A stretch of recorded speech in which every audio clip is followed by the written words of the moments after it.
Welcome, everybody, to Wildrose Theater, I think. It kind of doubles as a podcast. I'm not quite sure how we're going to actually air this yet.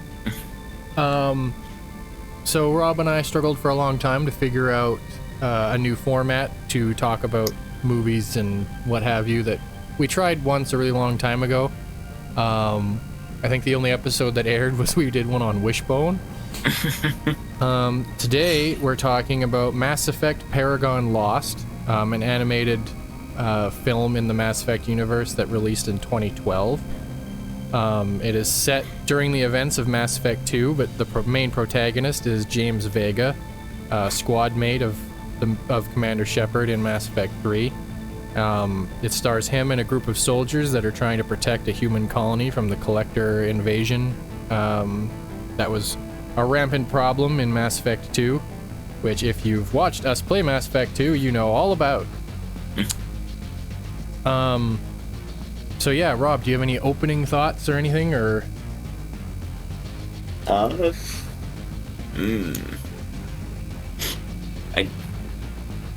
I not to get too into the ending this early on, but Jesus Christ, was that bleak.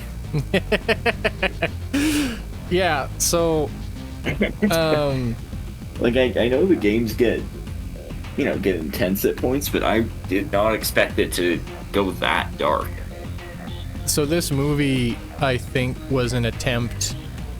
I think I mentioned when we beat Mass Effect 2 that this movie came out leading up to Mass Effect 3. I think I said that, and I was actually wrong. This movie came out shortly after Mass Effect 3 released. I don't know exactly why. Maybe that was maybe it was delayed in production, or something went wrong and they needed more time to animate it or something. But a lot of people didn't like James Vega in Mass Effect 3 in the early game because he's very brooding. Okay. And very... I'm trying to dance around it so I don't spoil things for you, but he attempts to turn himself into a martyr very early on, and then Shepard gives him a stern talking to. And I think this movie was a way for them to... I don't think the movie was written post-game to justify his initial character before some character development throughout the game. I think the movie was written as a backstory to the character while they were coming up with the character. Because events in this movie, despite the movie releasing after the game, events in this movie get referenced by James in Mass Effect 3. I don't really have... I was taking notes as we watched, and I don't really know how to get into them specifically because they're kind of sporadic. One thing that bothered me, and it happens all the time, so it's not really something that should bother me as much, but I don't like it when films in a universe like this that have established legacy characters don't have the reprised voice actors. That can sometimes be a whole licensing can of worms, because you never know. Maybe some of them are union, some of them are not union. The company, I looked it up, the company that did the dub for this was Funimation. Historically, at around this time of 2012, they didn't really work with union actors. So if Keith David is a union actor, that would be why they might not have even attempted to cast him. Or the lady that played Liara for the brief cameo she had in the film. But it is something that bothers me when they clearly made an effort for it, because James Vega does have the same voice actor, and I think that's something they got right. That's very important, because it makes it feel, when you play 3 now, even if you didn't necessarily recognize him by design, because obviously the art style is going to be very different, you'll recognize the voice and be able to relate it back to the film. Speaking of voices, I didn't like the way the Collectors sound in the film. in the games they sound really like ominous and sort of, I don't know if I'd say robotic, but they sound like possessed. And in this one, they kind of just sounded like Elcor. Your usefulness has decreased to 0 human. You have allowed Alliance soldiers to threaten our mandate. To me, they just, they just sound kind of like regular characters. I kind of wonder how much of that might have been like on Funimation's end, where they maybe weren't familiar with a lot of the established traits in that respect, but you'd think that would be part of their job to become familiar with it and then adapt it. Yeah. Because, I mean, I'm sure, whatever kind of processing, Bioware does on the voices in the games, like, it's probably not proprietary stuff. Yeah. I noticed they kept the exact identical, like, gun sound effects, which I like. That was cute, because it made everything sound like it was just part of the games.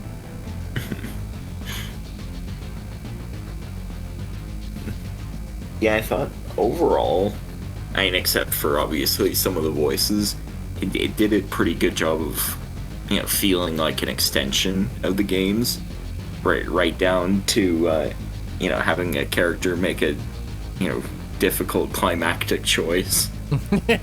Yeah, I noticed that. I think the amount of times they bring up Commander Shepard is kind of pointless.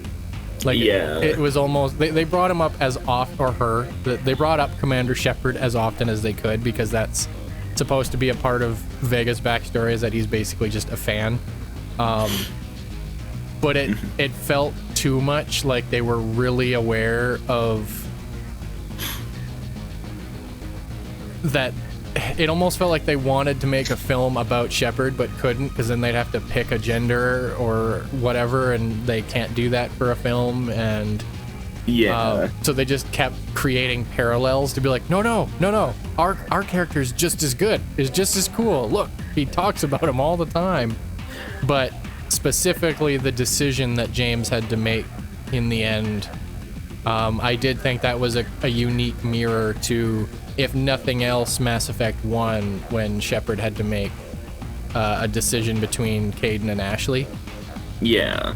And I think that's a good character growth comparison to make between them, to give them not exactly the same, but similar experiences. Yeah, one thing I did think was weird about, all the times they brought up Shepard, like, imagine, someone sits you down to watch this movie because, they're a big fan of Mass Effect, and you have no idea what the series is. Like, how weird must that be? Like, every time, that old Shepard, everyone loves Shepard, and then they never explain a single thing about Shepard. Yeah, it really kind of just felt like they should have just focused on Vega, and... Yeah. Like, they could have had the very first announcement, like, in the very first scene of the film when he's talking to the crew and they're kind of joking around with him about that he's kind of a Shepard fanboy. They could keep that one line, because it would come back around in the end of the film, when they address that actually Shepard's still alive, because that it comes full circle in that way. But the amount of times they kept bringing Shepard up just seemed really off to me. Yeah, it's like if in, Back to the Future, the dog just kept bringing up, like, oh, Marty, you remind me of Billy. Anyway.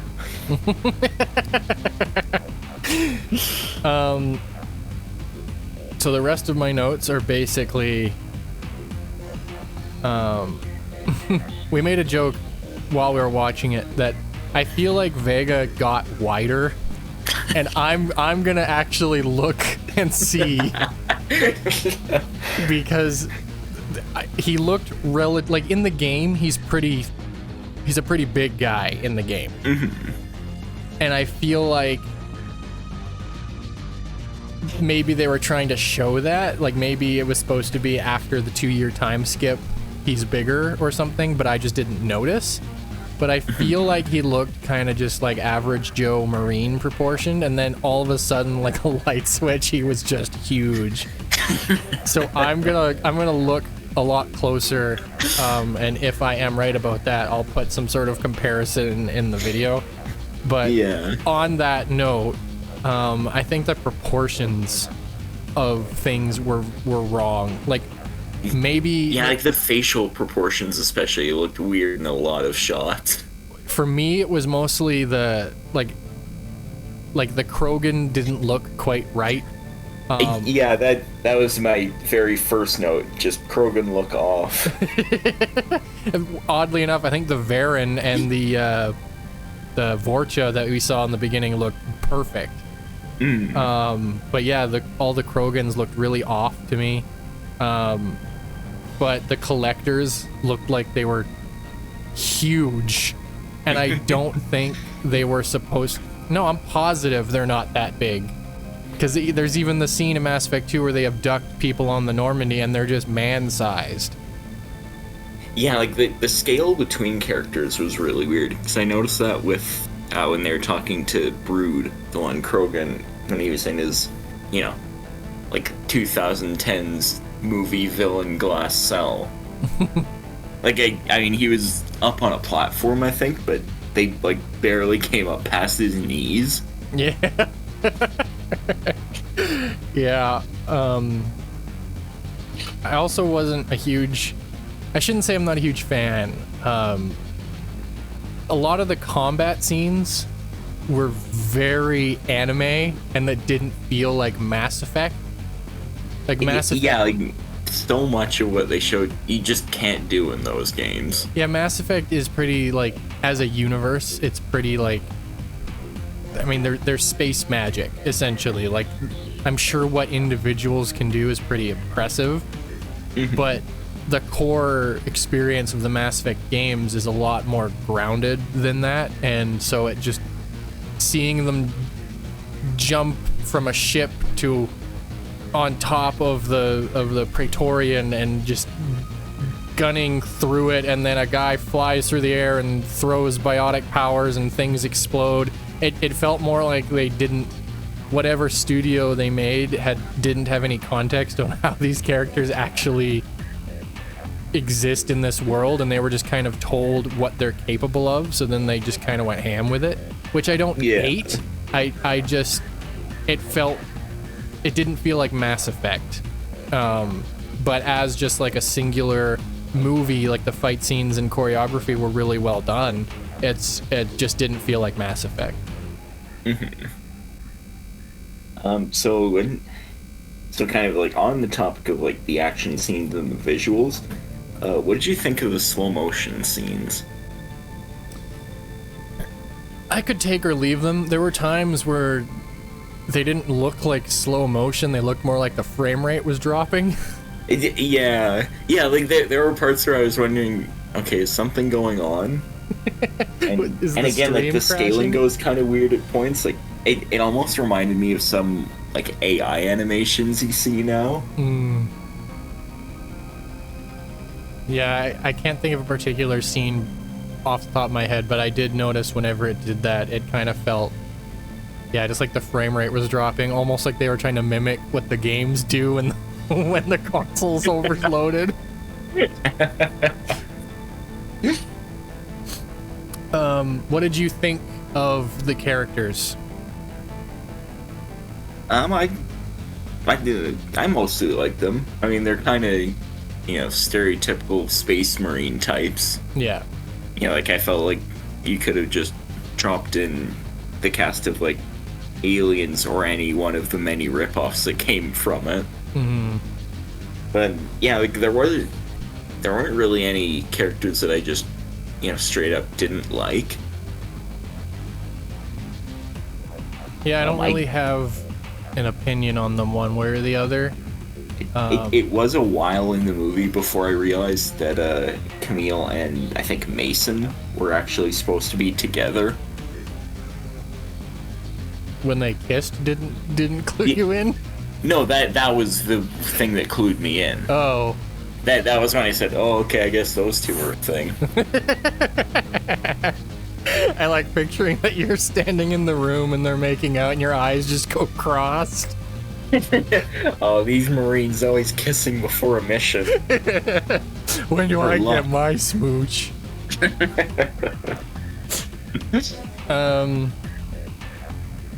The only other note I have is about a particular scene I like.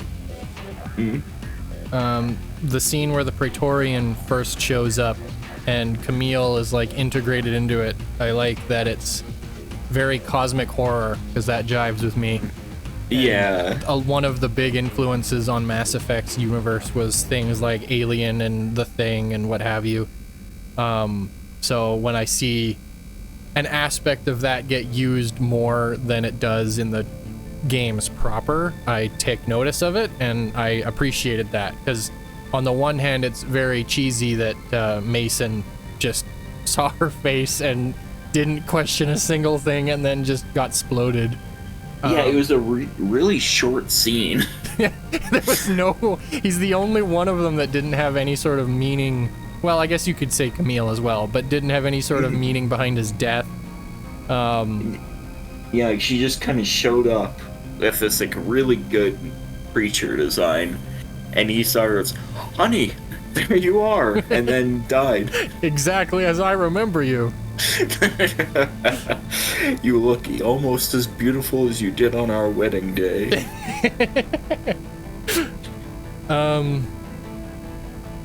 Yeah, I honestly don't really have any real big thoughts to share of the film. I think it's if you're a Mass Effect fan, I think it's a fun time. I don't know how much it has to offer you if you have no context on the games or universe, but it was well animated. There were parts that were clearly built with CGI rather than traditional animation, and usually I don't like that, but when they're subtle and blended really nice, I can look past them, and this was actually a good example of that. Despite character or species proportions being kinda off, I do like that it was kind of a different take on how these characters would look in a more traditional anime art style. And I don't think there was anything wrong with the animation itself. I think it might just be the case of a Western property being animated by a Japanese studio, and those subtle differences on how like character designs inherently work might have been a challenge that they had to overcome. Yeah, I'm sure that is part of it. So credit where credit's due. It was wonderfully animated. It's just that there, as a Mass Effect fan, things like a Krogan not looking like Krogan just stood out to me. But if you had no context on Mass Effect, then you wouldn't really notice that. Yeah, because I mean, like, just, as a design, I think the Krogan in this look good. They just don't really look like Krogan to me. Yeah. Yeah, I don't really have any major thoughts beyond that. What about you, Rob? I'm just gonna... I didn't have a lot of notes here.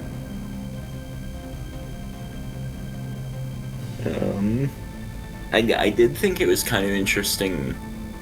I feel like, unless it was just kind of a short DLC, I don't know that the plot for this movie would have worked as like a full game. I think it was actually better to do it as a movie. Just because it's like kind of, non-stop, just like one thing to the next with no real kind of cooldown time, which I don't really like in games of Mass Effect's length. I like having time to breathe. But, I mean, just a little, 90-minute movie, I think it works well. Yeah, I liked that the movie didn't really waste your time. It kind of just went. which is something I think movies at large don't do anymore, but that's a different topic of discussion.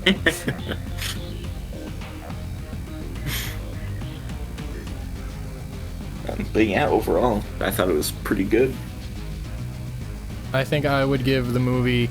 Well, I watched it back when it came out. I have it on, I think, probably DVD.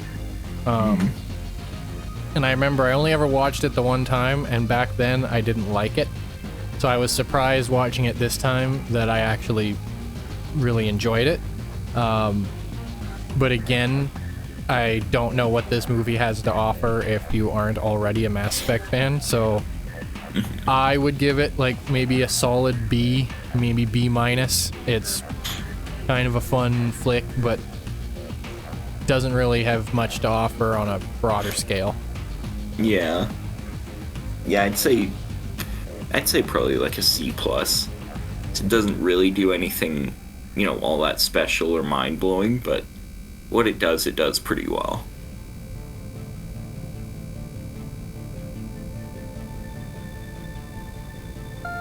So, we also watched Dead Space Downfall. So what did you think, Rob? I thought that was really good. Mm-hmm. I saw it, I think I talked about it in the end of our Dead Space series, but I saw it a really long time ago, back when it was pretty new. And I legitimately remembered none of that. I think I didn't like it back then, but I know I actually saw it before playing the game, and I think that might have affected my understanding of what was happening and what was going on. It's funny that you say that, because I actually thought that probably, or at least my feeling was that it'd hold up a lot better for people who haven't played the game than the Mass Effect one would. I think it would, because it still approaches the things like how the marker affects your psychology. But I feel like the game does context from the game about how potent that can be helped me enjoy it more this time, whereas I probably felt last time like people were just kind of cracking under the stress, but in weird ways. I did think it was a little weird that the only recurring voice actor from the game is the guy that played Dr. Kyne, when he was a character that didn't show up until the final chapters. Well, I mean, how many other characters from the game even showed up in this one? Well, I'm pretty sure the one scene where Vincent was talking to the blonde girl, I think that was supposed to be Nicole. Yeah. But I like that Nicole wasn't a focused character, because I feel like it would fall into that same trap that the Mass Effect one did, where she would probably just constantly keep talking about Isaac. Yeah. Yeah, I kind of like that there were kind of nods to the game, but it wasn't, super overt. I was hoping we would see more weapons from the game. But they kind of just had their, lightsabers, which weren't even weapons in the game. Yeah. I mean, it makes sense that for the most part it was just, kind of more typical guns, being basically security officers. But yeah, that would have been kind of cool to see that be, one of the references. I kept expecting there'd being a shot of probably Vincent or maybe one of the other characters, discovering that cutting off their limbs is the more effective way of killing them, but then also being the ones that write on the wall in blood cut off their limbs. The wall that Isaac finds the plasma cutter with. I kept thinking that was how this was gonna end. Was maybe that was Vincent's last stand kind of a thing. Yeah. Yeah, because that does kind of raise the question. So we didn't really see anyone else fighting the Necromorphs. So who did write that on the walls?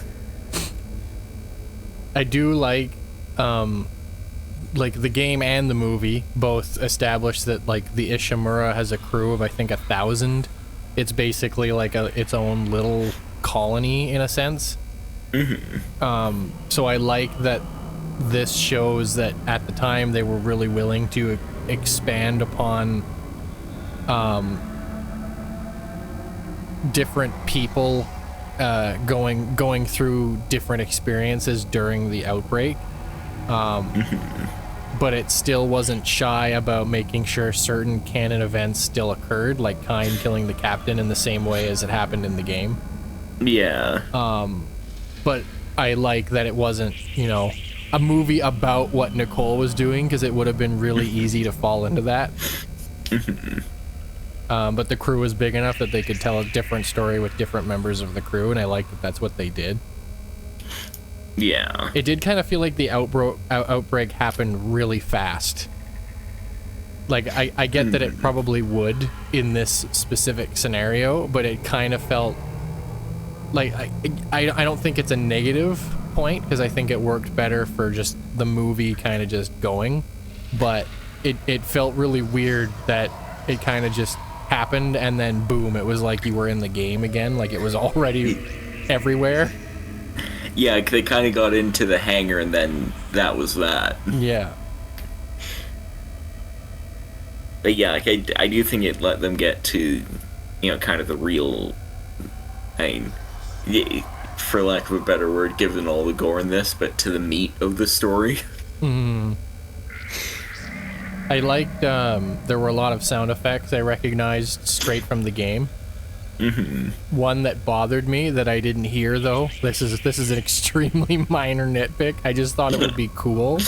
Yeah. Every time a character died, they should have had that, like, flatline beep from Dead Space, because it's supposed to be the rig link making that noise. Oh, okay. And in the game, whenever you encounter an NPC that's very briefly still alive and they, like, wave at you and then die or something, it always plays that sound. So a nice touch would have been if it happened as, like, a death confirmation every time someone died in the film. Yeah, that would have been cool. I really liked the art style. Yeah, it was almost like kind of like it reminded me of a lot of sort of retro 90s cartoons. It reminded me of Titan AE. Oh yeah. Like, just who was that behind that? Was that Don Bluth? Yeah. Yeah, like not necessarily like that same art style, but just something about the proportions almost felt like how those movies tried to keep like human proportions. Nobody besides Iron was, you know, James Vega levels of wide. Yeah. There were a couple. Like, oh, sorry. It just like it kind of reminded me of, you know, something you would have seen, you know, late at night in the 90s, kind of like an Eon Flux thing. Oh yeah, like almost like a Cyber 6 kind of. Yeah. Yeah, I see what you mean. Yeah, the only thing with the art style I didn't like, and that's a stretch to say didn't like, was there were a couple times where it would have like wide environment shots and you could tell it's clearly not even rendered the same, like they were trying to make things look more organic and real in an animated film, and I would have rather it stay consistent. Yeah, like I especially noticed it with the plants in the one scene. Yeah. Or it just looked like they stuck the characters on top of a JPEG. Yeah. When she was giving her speech near the end of the film and it showed shots of the Ishimura being like all corrupted, there was so many of them where I was like, it looks like you took JPEGs from something different. Yeah, I mean, that scene, it definitely didn't fit with the overall style. I did kind of like the look of those wide shots, though. Like, it looked like kind of an indie horror game to me. Yeah. Yeah, I can see that. The other kind of, like, weird visual stuff that I noticed, there was a few shots where, like, I think it did that CGI thing again. but the way the camera moved around, it kind of looked like they were trying to make it look like an FPS. Oh? I don't remember, like, specific scenes where it happened, but, like, the frame rate would go all kind of weird, and, like, it'd have that sort of FPS viewpoint, which seems like a weird choice if you're trying to make it look like, you know, this particular video game. Yeah. I think it does a really good job of being one of many perspectives leading up to the game. There is a video game spin-off called, I think it's Dead Space Extraction, I think is what it's called. I've never played it. I'm hoping I can track it down in some capacity for us to play on the channel, because it is also a prequel. But my understanding is it's primarily from the perspective of the colony. Okay. So I like that EA, I guess, kind of flushed out like many different angles and many different perspectives and characters of from point A to point B, leading up to the titular franchise protagonist even showing up. Yeah. One thing in this film I don't understand is in the beginning of the game, they're answering a distress call sent out by the Ishimura. Was that supposed to be her message, or did someone else send out a distress call? Because if it was supposed to be her message, they got there pretty fucking fast. Yeah, I noticed that. Like, unless the implication is that she like floated through space for days or something, but that because like otherwise they would have just seen her out a window. Yeah, and that it's still floating by. That still wouldn't work with the timeline, because you'll probably remember one of your objectives was you had to fix the engines because you were plummeting. So, like, the movie addressed that and made that something that, you know, approximately 3 hours or whatever it was. So there is a tight time frame of when the Kellian's supposed to show up, but I thought there would be an explanation of like who sends out that distress signal, just like of who wrote "cut off their limbs" on the wall, and we didn't get that. But that's not 100% even necessary. It just surprised me that they bothered to make this film and had fewer nods and Easter eggs than I was expecting. Yeah, I got the impression it was supposed to be her distress call that they're answering, and then they just didn't think too hard about the timeline. I did notice their lightsabers kind of looked like the plasma cutter. So yeah. I'm almost wondering if there's an implication that Isaac like modified the plasma cutter to be bullet-esque rather than saber-esque, but it almost made me wonder, like, oh man, it would have been cool if there was a melee weapon in that game. Yeah. I mean, I think I remember saying when we played that I would have liked a melee weapon. Yeah. I overall, I think that was I liked the Mass Effect film, but I think that was a much better film. Yeah. One thing I noticed was I thought it adapted like the creature designs to this style a lot better than the Mass Effect one did. You know, like there really wasn't a point where, you know, I looked at one of the Necromorphs and, you know, was surprised that it looked the way it does in this movie. Yeah, it almost felt like this movie had a higher budget than the Mass Effect one, despite it coming out like 4 years prior. Yeah. I almost wonder if it's a case of like it didn't make its money back, so when EA was pursuing the Mass Effect one, they decided to cut the budget back or something. Yeah, it could have been it. I don't really have much else to say on it other than I really liked it. I'd give this one maybe an A, maybe an A minus. Yeah, I'd say like a solid B. I like I say, I thought it was overall a better adaptation of kind of the look of the game to the movie, and then like the more like once it really got into the horror scenes and all that, I thought those were done really well.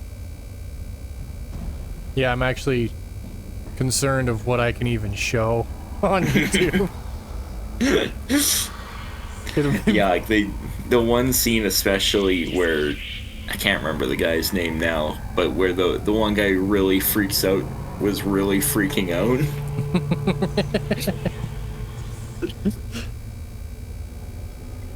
I think it was a deliberate, maybe Alien reference, the way she finished off her message. Saying that this is, what was her name? Alicia? Is that what her name was? Something Vincent? I can't remember. I think it was Alyssa Vincent. And this is Alyssa Vincent signing off. I think that was directly a Ripley reference. Oh, okay. I mean, that's also probably just the way anybody would, but it just... Yeah. The similarities of the medium, like Alien and The Thing, were direct influences, so I wouldn't be surprised if that was intentional. Like, I don't know that if I was in that situation, I'd have the presence of mind to, have a little signature at the end. That's true. I think it'd be like, yeah, they've overrun the ship. I'm getting the fuck out of here. Bye. I'm gonna go take a spacewalk. Leave. Don't come near here.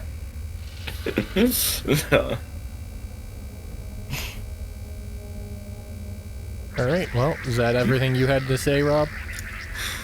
Yeah, I think that's everything I had.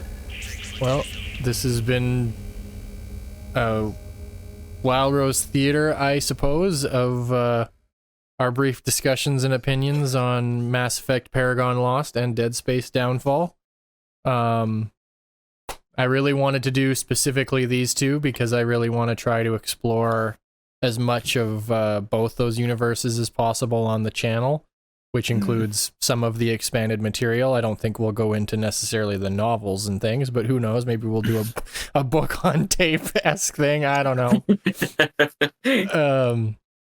But yeah, specifically with Mass Effect, now you're all prepped and ready for Mass Effect 3. And there's more supplementary material of spin-offs and what have you for Dead Space, but that I'm excited to do on the channel that are now open to us that we've gone through these. Yeah.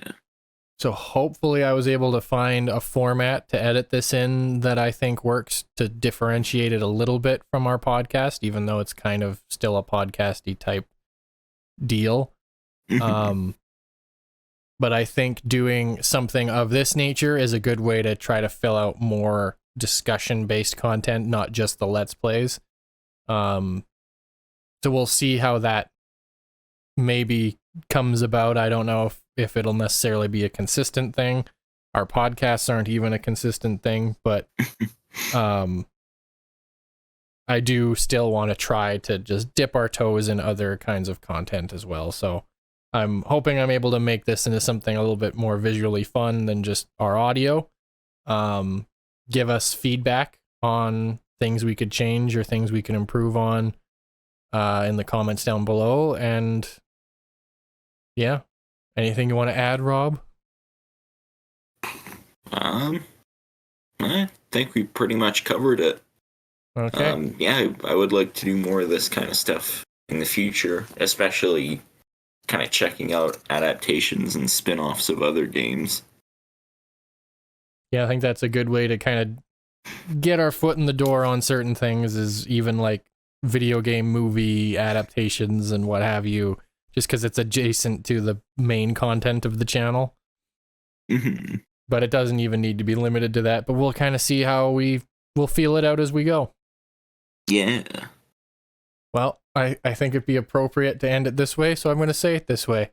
This is Wildrose Arcade signing off.